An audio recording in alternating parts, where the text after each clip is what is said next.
Welcome to another day of eating high protein vegan meals. My name's Danielle. I'm a nutrition coach. I've been vegan for 10 years. I'm mainly a runner and I'm trying to build a little bit of strength right now. So I'm really prioritizing protein. We're gonna aim for 120 to 130 grams today. We'll see kind of where we end up. I went for an 8-mile run this morning. It was really nice. Just some context, I'm coming off a period of my life where I was running double digits like pretty much every Saturday for years. I really did not prioritize giving myself a break, even though I did have like rest days here and there. But at this point, I've taken a break from running more than even like 10 miles a week for over a month now, and it feels really good. So I've been sticking to strength training. I didn't film before my run, but I had 20 ounces of water with a scoop of pre-workout. And I also had a few of these corn thin cakes. I really like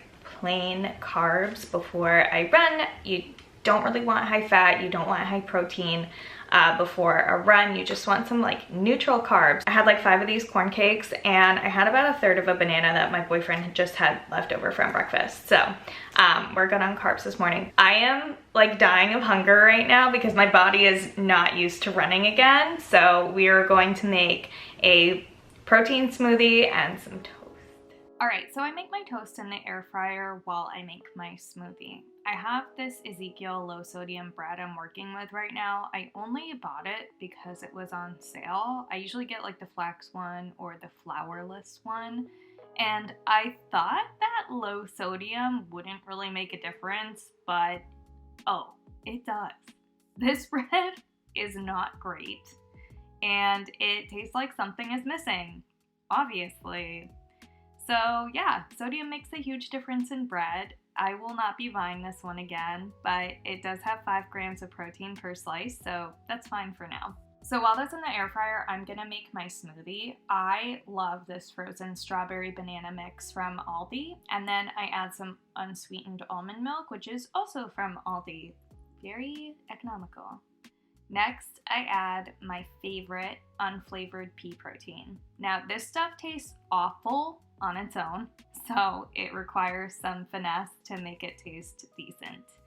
I'm putting in 30 weighted grams here, which works out to 24 grams of protein, but I'm used to the taste. So if you're using it for the first time, I recommend using 10 weighted grams just to get used to it.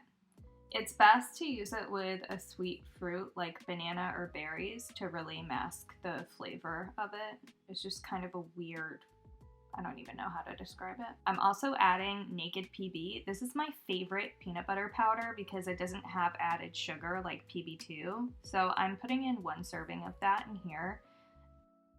Finally, I'm adding some spinach for greens. If you have the option, go for fresh greens over a greens powder. It makes a huge difference. Now we just blend. I've had this NutriBullet for like 9 years now. It's amazing. It's so easy to clean and yeah, it's just lasted a long time. And the smoothie turned out a lovely beige color. Okay, let me blow your mind for a minute. Now this is something I've been doing the past couple weeks, and I know it might be controversial, but stick with me. I've been mixing TVP into my smoothies for a crunchy texture, and I love it. It gives a Rice Krispie kind of vibe, and of course we love TVP for its high protein content. I love this sweet adaptation for TVP. It doesn't have to be savory. All right, so now the toast is ready, so I'm mixing up some Naked PB again for spreading. Honestly, this is not sponsored, but I absolutely love this product, so I should be. I do also eat regular peanut butter, but the natural oils from peanuts sometimes bother my stomach, so I like using this powder instead when I want a lot of peanut butter flavor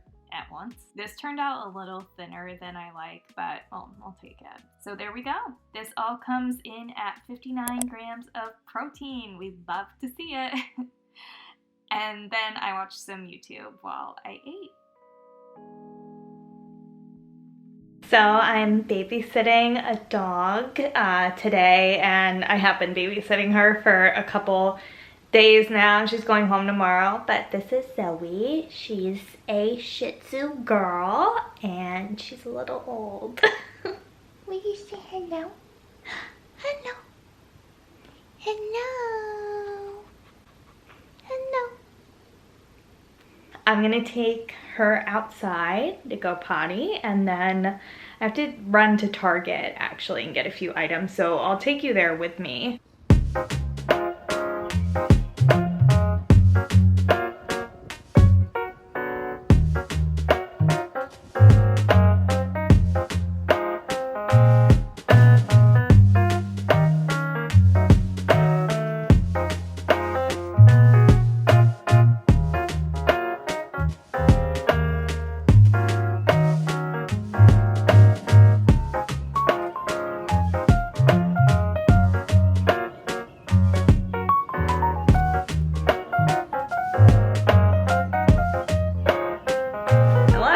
Returned from Target. The wind is awful today. I've had so much dust and dirt like blown into my nose, into my eyes. I have breathed some of it in. Anyway, I'm gonna have a snack. So I picked up this yogurt. I want to show you guys a hack that I do. There's a huge issue with plant-based yogurts in the US, and it's that most of them don't have any protein. So the general public is like, oh yeah, yogurt is a great source of protein, and unless you actually look at the labels of the vegan yogurts, you wouldn't know that these are not a good source of protein. Kite Hill makes a Greek yogurt that is higher in protein, but it's still higher in fat also. Most vegan yogurts are just full of fat. I studied abroad in London like 10 years ago, and I would buy All Pro and Provamel yogurts over there.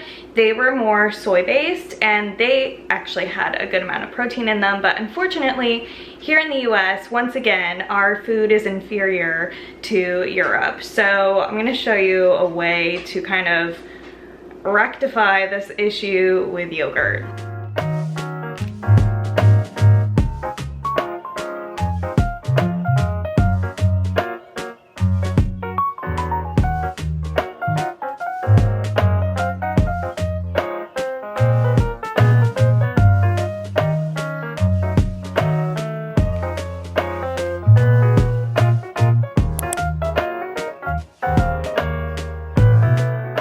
And there we go. Now we actually have a yogurt that has protein in it. This one looks like chocolate pudding. I'm really looking forward to it. I'm gonna eat this as a snack, and I'm gonna study my NASM cert, and then I will see you at dinner. All right, it's time for dinner.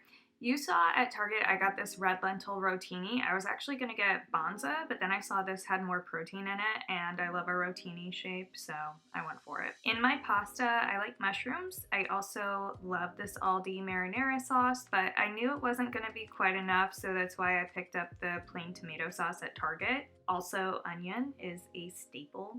This pasta is so easy. It just cooks in 7 to 10 minutes, so I did that. Now we move on to the veggies and sauce. So I cook the onions and mushrooms first, then I add the sauce. I always put nutritional yeast in my sauce because it thickens it and adds a really awesome cheesy taste. Now, I also have these big dehydrated soy chunks. These are basically just a different shape of TVP. I got them on Amazon, and I'm just gonna add them to the sauce because they'll get rehydrated in there. I'm also adding a bit of Italian seasoning for extra flavor because these like soy pieces are not flavored on their own. Once that's cooked for a bit and the soy chunks look like meat, I add spinach for the final step, and I just let it wilt with the lid on. This wok is from IKEA. I've had it for years. I love it. So now you can see everything's cooked, the meat sauce is done, and we can assemble our bowls. I cooked for both me and my boyfriend. I usually double like the serving size of whatever, you know, pasta, etc. And then I just take exactly half of it. And this all comes out to be about 50 grams of protein.